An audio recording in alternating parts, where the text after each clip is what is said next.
আজাদী কা অমৃত মহোৎসৱৰ লগত সংগতি ৰাখি আজি চাৰিদুৱাৰৰ নেভিল উচ্চতৰ মাধ্যমিক বিদ্যালয়ৰ উদ্যোগত আৰু CRPFৰ 30 নং বেটেলিয়নৰ সহযোগত এক প্ৰভাত ফেৰীৰ অনুষ্ঠান অনুষ্ঠিত কৰা হয়।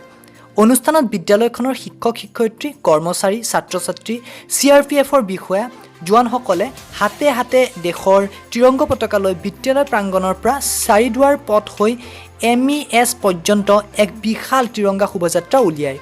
শোভাযাত্ৰাত অংশগ্ৰহণকাৰীসকলে ভাৰত মাতা কি জয়, বন্দে মাতৰম আদি বিভিন্ন স্লোগান দিয়ে।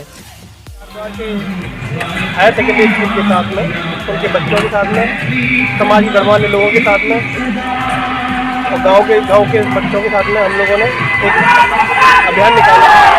इसका उद्देश्य हमारा प्रत्येक हर घर तिरंगा से लहराया जाए। भारत सरकार द्वारा चलाए गए अभियान को हमने आज प्रोत्साहित किया और आज बच्चों के जोश को देखते हुए मुझे बड़ी खुशी हुई कि आज हमें ऐसी भावना लगी, आज स्वतंत्रता दिवस असली भावना हमें जागृत हुई है बच्चों में। मैं यही कहना चाहूँगा, इसी तरह का हम जो हमारे कमांडेंट महोदय हम लोगों ने लगातार हर स्कूल के बच्चों के साथ में प्रोग्राम कर रहे हैं, तिरंगा के लिए जागरूक कर रहे हैं।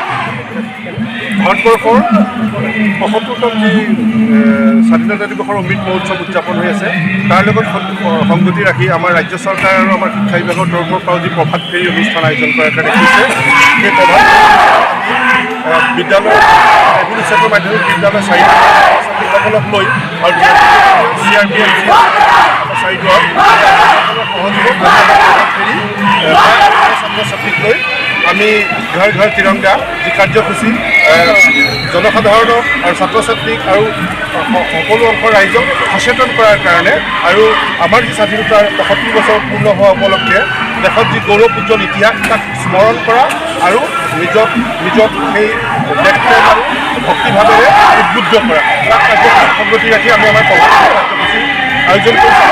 গতিকে আমাৰ লগত সহযোগ কৰাৰ কাৰণে 30 নং বেটেলিয়নৰ CRPFৰ সকলো মানে সংগঠনক আমি আমাৰ ফালৰ পৰাও আন্তৰিক ধন্যবাদ দিছোঁ।